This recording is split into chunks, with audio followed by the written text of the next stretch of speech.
All right, let's go. I'll make a. Oh, there we go. All right, this video will be much more concise. All right, the purpose of this video is to be able to use the length of an arc formula and to kind of understand where the formula came from, to be able to use the area of a sector formula, and to also kind of have a brief understanding of where the formula came from. So mostly to be able to use the formula, but also to kind of see where these two formulas came from. All right, so here we go. The length of a circular arc. An arc length S equals, all right, the radius of the circle times the angle, the central angle that subtends the arc, whatever that means. Let me make a rough sketch off to the side. So here's what we are doing. Here's my radius R, and I'm going to extend that out. Here is another radius R. I'm going to extend that out to make an angle so we can kind of see where theta lives. So if we're trying to find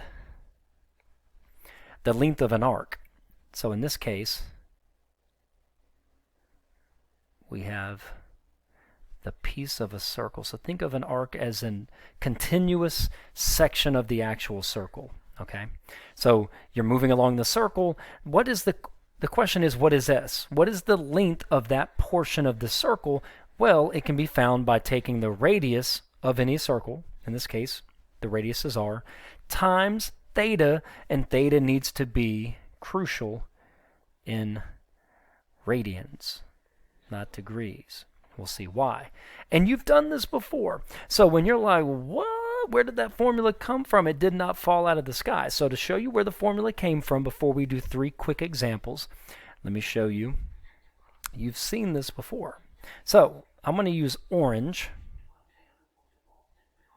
and I'm going to find the length of the arc that goes all the way around the circle, also known as the arc length could be the circumference. Okay? Well, to find the circumference of a circle, we do the radius times 2 pi. Well, what is 2 pi? 2 pi is the angle if you go all the way around the circle. That is my theta, and that is my R. So the circumference formula is a special case of the arc length formula. Right? It's just the special case where the arc we're finding happens to be the entire circle, and the angle, the central angle that subtends the arc, whatever that means, is 2 pi. Okay, so you've been using a special case of the arc length formula for a long time, but that's just a connection. It's not a proof. It's not showing you why the formula works, but it is kind of a connection so that you can memorize the formula. So let's dive into our first example. Okay, so it's pretty basic. I mean, now at this point, it's just plugging values into a formula. Given 2 values of the formula, find the third. So the formula is arc length is radius times the central angle, theta. So the radius is 14. The angle measure is in radians, 5 pi over 12. And the question is, what is the arc length? Okay, you can just crank the problem out, but I do want to do a quick check off to the side using a diagram. This is a basic algebraic manipulation, but I do want you to see graphically or geometrically it does make sense. So the radius is 14. The angle is 5 pi over 12. Now my challenge to you is, what does 5 pi over 12 look like? Well, I know 6 pi over 12 is pi over 2, and I know pi over 2 is 90 degrees.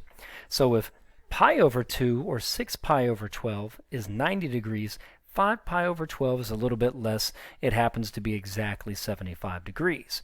So I'm going to draw an angle that is 75 degrees-ish. Let me go back. Go back again. So this is 5 pi over 12, or about 75 degrees. And so the question is, this is what we're finding here. What is the arc length given that radius and given the angle of 75 degrees? Well, we already know, this is going back now, so this isn't me rambling, this is me making connections to the last lesson. We already know that if this angle is about 60 degrees, 57 degrees, someone mentioned in class, then S would be 14. But since this angle is actually more than 60 degrees, S is going to be more than 14. That's what should happen numerically. So if S is more than 14 but not much larger than 14, then we're on the right track. So let's continue the algebra. Okay, we're going to round our answers to 3 decimal places. So let's find it. What is 14 times 5 pi divided by 12? And it is, I get approximately 18.3259. 3259 something something something. I want to round to the nearest decimal place, 3 decimal places, so this 5 becomes a 6, and my final answer is 18.326. That 14 was in meters. My science teachers get really upset about this stuff. So my arc length is more than 14, approximately 18.326 meters. So this is a plug and chug, but it helps to understand kind of what should happen in the problem just in case we make a mistake. All right, example number 2. Same formula. All right, the arc length is the radius times the angle that subtends the arc. So we have S, which I do not know. We have the radius is 7. And we have the angle is 125. I have to, though, convert 125 to radians. So off to the side, I knocked that out. What is 125 over 180 reduced? It reduces by 15, and we get 25 pi over 36. So apparently 125 degrees, so 125 degrees is 25 pi over 6. We know that the radius is 7, so it's looking like my arc is going to be significantly more than 7. Now 125 is double 60, so we should get 14-ish or more. That makes sense. So hopefully that'll happen if our arithmetic is correct. So the arc length that we're trying to find is 7 times 125, but not really. It's 7 times 25 pi over 36. So 7 times 25 pi divided by 36 is approximately 15.2176. That makes sense because we were thinking more than 14. So final answer to 3 decimal places is 15.218. And since 7 was centimeters, that should be a distance. The arc length is in centimeters. Okay, so 2 problems. 1, straight plug and chug. Second one, you had to convert the degree measure to radians. The third one, lo and behold, the arc length is radius times the angle that subtends the arc. We know in this case the arc length is 3 meters. The radius is I do not know, and the radian measure is 1/5. Now watch this. This is kind of crazy. I do not know R. I do know the angle is 1/5 of a radian. Now if 1 radian is 30 degrees, then 1/5 of a, I'm sorry, I didn't say that. If 1 radian, right, we said 1 radian is super approximate, I made up that term, about 60 degrees, then 1/5 of a radian is going to be 1/5 of 60. What's 1/5 of 60? About 12-ish degrees. Not a very large angle. So we're going to open this up a tiny bit. That's 12 degrees-ish. So that's my 1/5 radian, or about 12 degrees, and that's actually more than 12 degrees. So if the arc length is 3, this is the question. 1/5 of what number is 3? That's the equation. So to solve this equation, right, you multiply both sides by the reciprocal of 1/5. The reciprocal of 1/5 times 5 is 1. 1 times r is r. And we get 15, which is exactly what we should get, given that this number is 1/5 of this number, so it should be 15.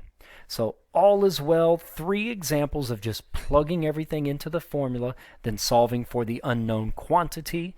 We got this. And then where does the formula come from? Well, it has something to do with circumference. Okay, so that's formula 1. Here is formula 2. The second formula is the area of a sector. Okay, so let me make a sketch to show you real quick what a sector is. So every sector kind of has a corresponding angle, also has a corresponding arc. So if we open this up, we have our angle theta. But instead of considering the arc length, the distance along the circle, we're considering the area of the sector. The sector is a wedge cut out of the circle. Okay? All right. And you've done this before. So, once again, how do you find the area? Let's pretend we want theta to be 2 pi. Well, if theta is 2 pi, we would ultimately find the area of the entire circle. So, let's do that. What's the area of the entire circle? It's going to be 1/2 times radius squared, which we have r, times the whole circle. What's the angle of the whole circle? The central angle would be 2 pi. Well, what is half of 2? It's 1. And so we get that the area of the entire circle is pi r squared. The formula for finding the area of the entire circle. So just like arc length was the generalization for circumference, the area for any sector is a generalization for the area of the entire circle. Or to say that a different way, we can use this formula to generate the area of the entire circle. This is just a special case of any sector. Okay, so just a kind of a connection between some old stuff and some new stuff. So we're going to now, we have area, we have radius, and we have angle. 3 quantities. I'm going to give you 2. You're going to find the third, but once again, theta, for this formula to make sense, theta needs to be in radians, not degrees. This goes back to basic physics or chemistry or unit analysis. A length times a length is a square model, not degrees, right? You wouldn't expect a value squared to equal a value squared times degrees. That's like saying your weight equals weight times force. That makes no sense. Okay, so for these formulas to make any sense in terms of the units, theta has to be in radians, never in degrees. So let's dive into our first example. Okay, so I'll draw one diagram for this example, but then I won't use diagrams again. So here's what we have, just to kind of see if it makes sense. So the area will be 1/2 times the radius squared times theta. In this particular problem, I want to find area, and I know that the radius is given to be 16 feet. So 16 squared. I'm leaving feet out to make the problem cleaner. We'll add the units back in at the end. Times 5/6 radians. I'm going to draw this diagram. I think it's important to make geometric sense of the algebra. So we know the radius is 16 feet, and 5/6 radians is almost 1 radian. So if 1 radian is 60 degrees, 5/6 is a little bit less than 60 degrees, so something like that. And we are trying to find the area.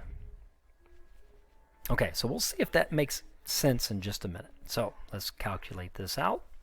So 1/2 times 16 squared times 5/6, and I get, whoop, helps to turn the calculator on. So 1/2 times 16 squared times 5/6 is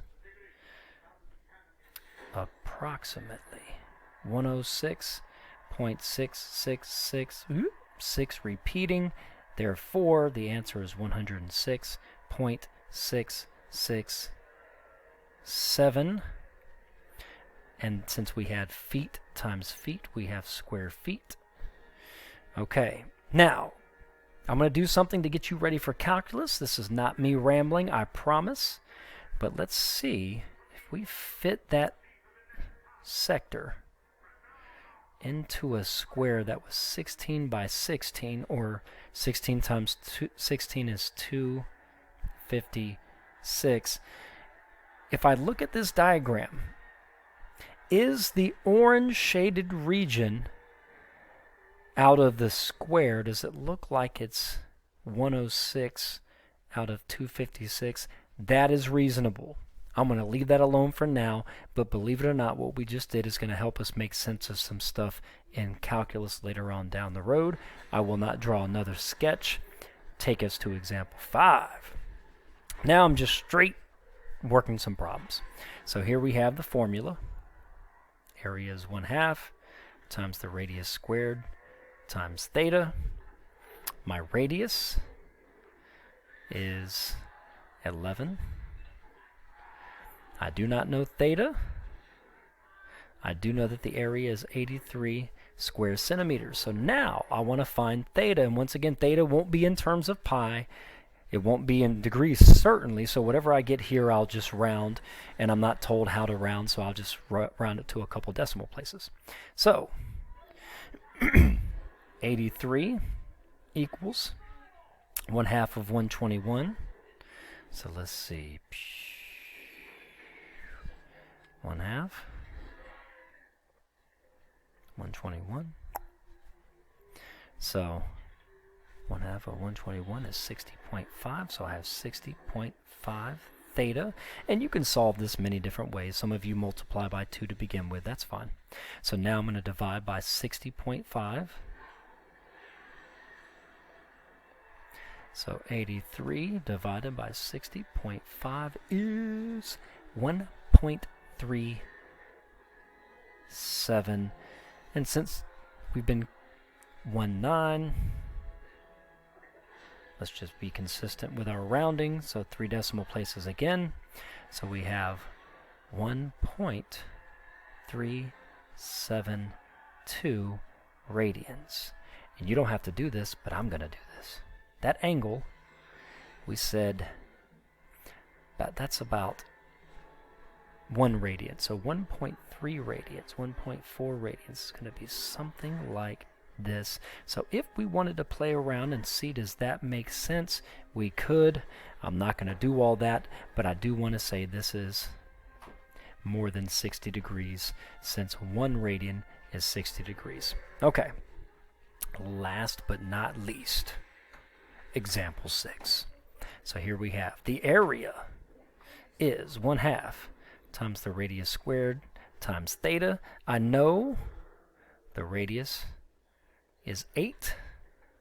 I know the angle is 25 degrees. We will have to convert that into radians, and then I can solve for A. So off to the side, 25 degrees is how many radians?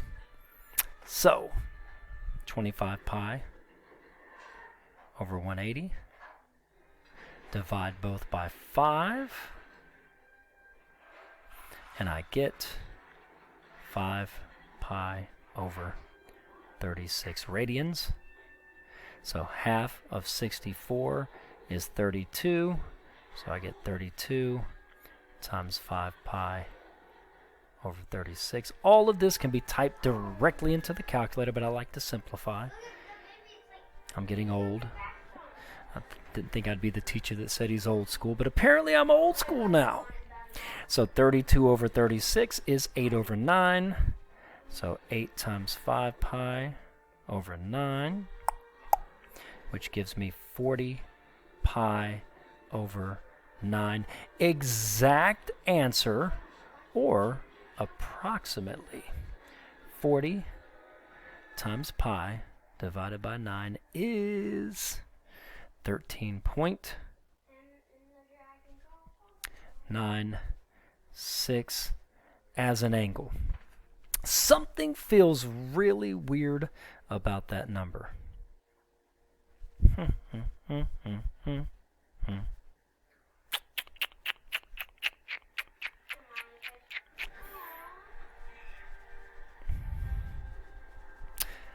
That just can't be right. Something is not right. Okay. 5 pi over 36.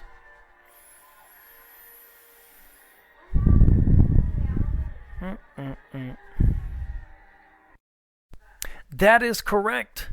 Here it's the end of the day, and I'm thinking that's an angle. No, that's the area in square yards, and the universe is okay. All right, guys. So, quick recap. Can you use the length of an arc formula? Yes, you can, and you'll practice. Can you use the area of a sector formula? Yes, you can, and you will practice. And then you kind of understand how the length of an arc relates to circumference, and how the area of a sector formula relates to area. So be good, be safe. 22 minutes, we're doing all right. And I will see you guys in class. Be safe, guys.